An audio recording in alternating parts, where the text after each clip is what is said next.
억울했습니다. 나는 그 파티에 가고 싶지 않았습니다. 집에 돌아가는 길 멀리서부터 이미 노랫소리가 가득했습니다. 덩실덩실 춤을 추는 누군가의 실루엣도 보입니다. 화가 났습니다. 나는 그 파티가 너무나도 싫었습니다. 그것은 동생이 아닌 나에게 주어져야 할 상이었기 때문이죠. 내가 누려야 할 것이었기 때문입니다. 그것이 나에겐 주어지지 않아서, 내가 누릴 수가 없어서 나는 받아들일 수가 없습니다. 지금 이 독백의 주인공은 누구였을까요? 네, 바로 탕자이의 형, 아버지 마다들입니다. 오늘 본문인 예수님의 탕자이의 비유, 이 이야기는 우리에게 너무나도 익숙합니다. 아이들에게는 동화구연으로 많이 읽혀지고요, 연극으로도 만들어지고, 특별히 이 탕자의 비유를 모티브로 한 오혁 씨의 멋진 헛간이 몇 해 전 인기를 끌면서 크리스찬이 아닌 분들에게도 한 발자국 가까이 다가왔었죠. 종이 성경책을 가지신 분들은 오늘 본문의 제목이 잃은 아들을 되찾은 아버지의 비유 혹은 탕자의 비유라고 적혀 있는 것을 보실 수 있을 겁니다. 그리고 교회의 거의 모든 설교는 탕자, 즉 잃은 아들에 초점을 맞추고 있고, 더러는 그 아버지의 마음에 초점을 맞추어 나누어집니다. 하지만 오늘 우리는 조금 특별한 관점에서 이 본문에 담긴 메시지를 헤아려 보려 합니다. 앞서 제가 독백하듯 읽어내려간 그 마다들의 마음, 그의 마음에서 우리의 모습을 읽어내 보려고 합니다. 그리고 탕자에게 보여진 아버지의 사랑, 거기에 가려졌던 마다들에게 보여진 아버지의 사랑, 그 마음을 꺼내보려 합니다. 오늘 말씀을 나눌 때 두 아들의 아버지로 빗대어진 하나님 아버지의 마음을 온전히 누리는 그러한 시간이 되기를 소망합니다. 탕자라 일컬어지는 둘째 아들이 돌아왔습니다. 나누어 받았던 모든 재산을 탕진한 채 말이죠. 여러분이 잘 알고 계시듯 탕자의 출가는 시작부터 상식적이지 않았습니다. 그는 아버지의 재산 중에 4개 상속될 부분을 미리 달라고 요청합니다. 당시 유산 상속은 특별한 경우를 제외하고는 아버지의 사후, 그러니까 아버지께서 돌아가신 후에 이루어졌습니다. 당시의 유대 전통에 따르면 맏아들이 재산의 3분의 1을, 그리고 나머지 자녀들이 3분의 1을 나누어 가졌다고 합니다. 그런데 이 탕자는요, 돌아가시지도 않은 아버지의 재산 3분의 1을 달라고 요구하고 있는 겁니다. 말도 안 되는 요구에 응할 아버지가 있을까요? 그런데 놀랍게도 이 아버지는 그것을 허락했습니다. 여기서 우리는 아버지의 마음을 감정이입하는 것에 실패하게 됩니다. 왜냐하면 상식적이지 않으니까요. 이해하기 힘드니까요. 보편적인 상식과 동떨어져 있습니다. 그리고 그것을 받아든 탕자는 떠나버렸고, 타지에서 그 돈을 허랑방탕 탕진하며 바야흐로 탕자의 타이틀을 얻게 되죠. 그런 그가 돈이 다 떨어지고 나서야 집이 생각납니다. 아버지가 그립죠. 모든 재산을 탕진하고 거렁뱅이로 살던 탕자는 집으로 돌아가 아들이 아닌 일꾼 중에 한 사람으로 돌아가야겠다고 마음을 먹습니다. 뒤늦게 발현된 양심이랄까요. 차마 아들로서 그 집에 돌아가기는 힘들겠다고 생각했겠죠. 받아들여지지 않을 거라고 여겼습니다. 그렇게 그는 돌아왔습니다. 상식적으로 이 아들에게는 상응하는 벌이 주어져야 할 것입니다. 아버지께서 화를 내면서 회초리를 들어도 이상하지 않은 상황이죠. 하지만 여기서 우리는 또 한 번 감정이입에 실패하게 됩니다. 아버지의 반응은 다시 한 번 더 전혀 상식적이지 않습니다. 마치 우리가 하나님의 마음을 우리 상식으로 다 헤아릴 수 없는 것처럼 말이죠. 아버지는 제일 좋은 옷을 내어오고 손가락에 가락지를 끼워주고 발에 신을 신겨줍니다. 이것은 아들로서의 지위를 회복시켜주는 행동입니다. 뿐만 아니라 말씀해보니까 아버지가 그 아들이 돌아오는 것을 보고 달려가 목을 안고 입을 맞추었다고 나와 있어요. 당시 유대사회에서 집안의 어른이 이렇게 뛰어다니는 것은 굉장히 품위 없는 일이었습니다. 있을 수 없는 일이에요. 천한 일이었습니다. 그런데 그 아버지는 아들을 너무나도 기다렸기 때문에 그 감정을 주체할 수가 없었습니다. 체면과 채통이 중요하지 않았죠. 달려나갑니다. 그리고 그 아들을 맞이합니다. 그리고 잔치를 베풀죠. 아들이 돌아온 것이 이 아버지에게 있어서는 축제인 거였습니다. 그런데 문제의 시작은 여기서부터입니다. 우리가 도저히 감정이입할 수 없는 이 아버지를 바라보는 첫째 아들, 그는 우리와 같은 마음입니다. 받아들일 수가 없죠. 25절, 맏아들이 집으로 돌아가고 있는데요, 요란한 음악 소리와 춤추는 모습들이 보입니다. 26절, 그래서 종에게 묻죠. 이봐, 집에 무슨 좋은 일이라도 있나? 잔치가 벌어진 것 같은데? 27절, 종이 대답합니다. 아, 당신의 동생이 돌아왔습니다. 지금 당신 아버지가 동생이 건강한 모습으로 돌아온 것을 기뻐하면서 제일 좋은 송아지를 잡아서 그를 위한 잔치를 열고 있죠. 28절, 맏아들은 화가 났습니다. 그래서 그 잔치에 가지 않으려고 합니다. 그러자 아버지가 맏아들을 발견하고 그를 데리러 나오죠. 들어가자 동생이 돌아왔다. 29절, 맏아들은 대답합니다. 아버지, 이건 아니죠. 저는 여러 해 동안 아버지를 섬기면서 아버지께서 시키는 일 다 했습니다. 그런데 아버지께서는 제게 친구들과 먹을 송아지는커녕 염소 한 마리도 내주신 적이 없습니다. 30절, 맏아들이 계속 말하는 거예요. 동생이 왔다고요? 그 녀석 아버지가 준 돈을 방탕하게 놀면서 다 잃어버렸다면서요. 그런 녀석이 돌아왔는데 그 녀석을 위해서 송아지를 잡아요? 이게 말이나 됩니까? 일단 여기까지 볼까요? 우리가 아버지에게는 실패했던 감정이입이 이 맏아들에게는 너무나도 쉽게 이루어집니다. 그의 마음과 울분이 우리에게 전해지는 듯합니다.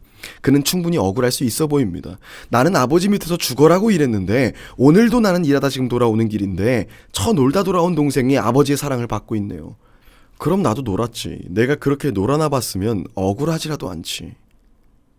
그리고 이 맏아들이 동생이 안 입고 온 이유가 하나 더 있어요. 내게 돌아올 유산은 3분의 2였습니다. 그런데 둘째가 돌아왔어요. 지금 둘째에게 베풀어지고 있는 집안의 돈은요, 나에게 돌아올 돈 중에 일부일 겁니다. 한 번 더 억울하네요. 그런데 둘째가 돌아와서 아들의 지위를 다시 인정받았습니다. 그러면 아버지께서 돌아가시면 또 남은 3분의 2 중에 3분의 1은 또 동생에게 돌아갈지도 몰라요. 지금 이 잔치 분위기라면 가능하고도 남을 이야기처럼 보이죠. 그거 내 건데. 이거 생각만 해도 억울하죠. 이렇게 생각한다고 해서 나쁠 게 없어 보입니다. 오히려 동생 놈의 자식이 배응망덕하고 염치 없는 거죠. 여러분 충분히 감정이입이 되셨습니까? 여러분은 지금 맏아들의 편이시죠? 어쩌면 우리는 이미 이 맏아들과 같을지도 몰라요. 자, 그럼 여기서 우리 아버지의 마음을 한번 들어볼까요?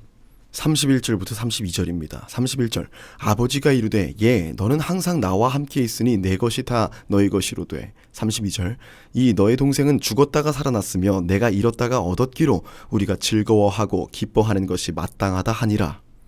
다시 풀어볼까요? 얘야, 너는 항상 나와 같이 있지 않았니? 내 것이 다 너의 것이야. 너는 나를 누릴 수 있지 않았느냐? 여기에 숨겨진 질문을 여러분들께 꺼내어 드려볼까요? 여러분은 하나님과 함께하고 계십니까? 만약 그렇다면 여러분은 지금 하나님을 누리고 계십니까?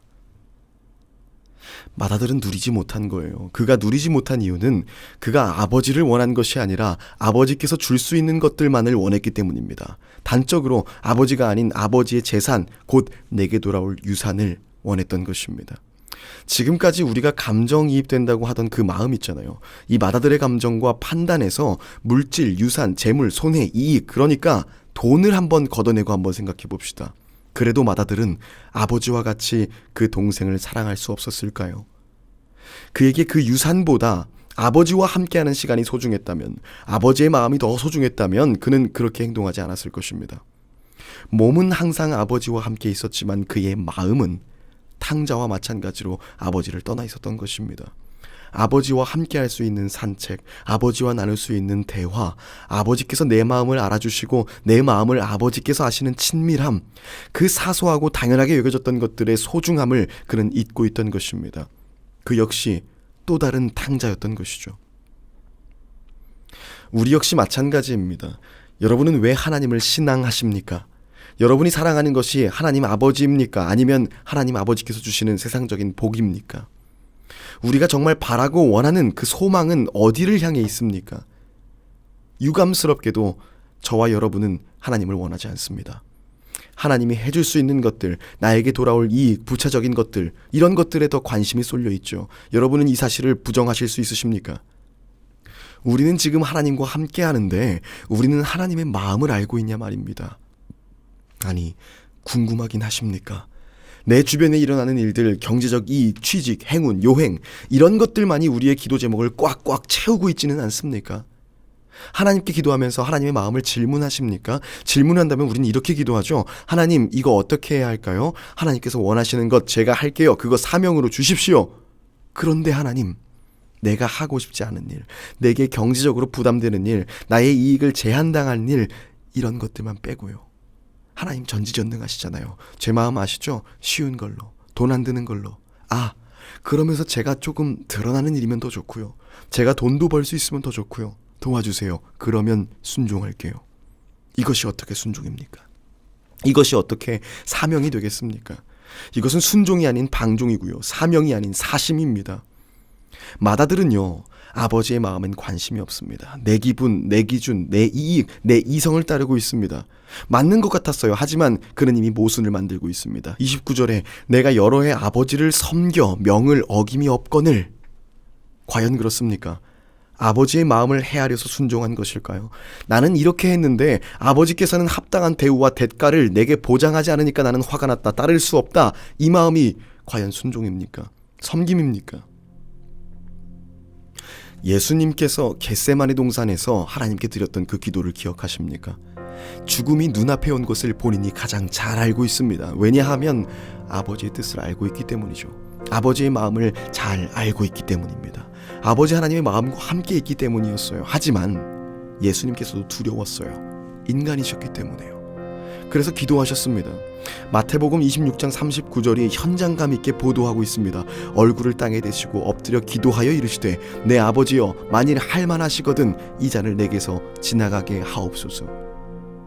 불안함과 초조함 그리고 두려움이 느껴집니다.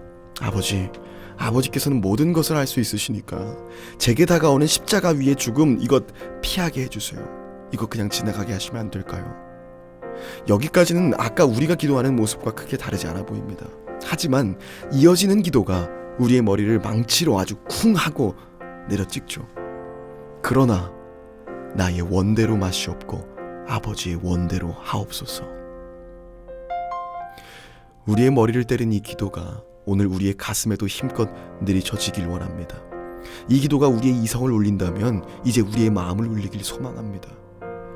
아버지의 사랑은 이미 우리에게 주어져 있습니다. 우리는 마다들과 같이 그 사랑을 누리고 있습니다. 정말 당연하고 사소해서 그 소중함을 잃었다면 오늘 이 시간 우린 되찾기를 소망합니다. 아버지의 마음을 가까이서 친밀하게 여쭐 수 있다는 것은요, 우리가 누릴 수 있는 가장 큰 복입니다. 탕자는 몸이 멀어지고 나서야 마음이 가까워졌습니다. 어려워지고 나서야, 단절되고 나서야 아버지를 그리워했으니까요. 마다들은 몸이 가까웠으나 마음은 멀리 떠나 있었습니다. 아버지의 마음을 몰랐으니까요. 아버지의 마음과 함께 있지 않았으니까요. 우리도 마찬가지입니다. 하나님을 사랑한다면 우리는 동생도, 이웃도, 심지어 원수도 사랑하게 될 것입니다. 완전하게 사랑하는 것은 힘들 거예요. 하지만 우리는 주님께 온전하게 사랑하게 되는 법을 배우게 될 것입니다. 성도 여러분, 하나님 아버지의 마음을 구하는 우리가 됩시다. 그래서 우리에게 이미 주어진 하나님 아버지의 사랑을 가장 가까이서 누리는 우리가 됩시다. 그리고 아버지의 마음과 뜻을 이 땅 가운데 펼치는 우리가 되길 원합니다. 아버지의 품에 있는 것 자체로 행복하고 아버지의 마음을 여쭐 수 있음에 기뻐하고 아버지의 시선과 같은 시선을 갖는 하나님의 맏아들이 되시기를 주님의 이름으로 축복합니다. 기도하겠습니다.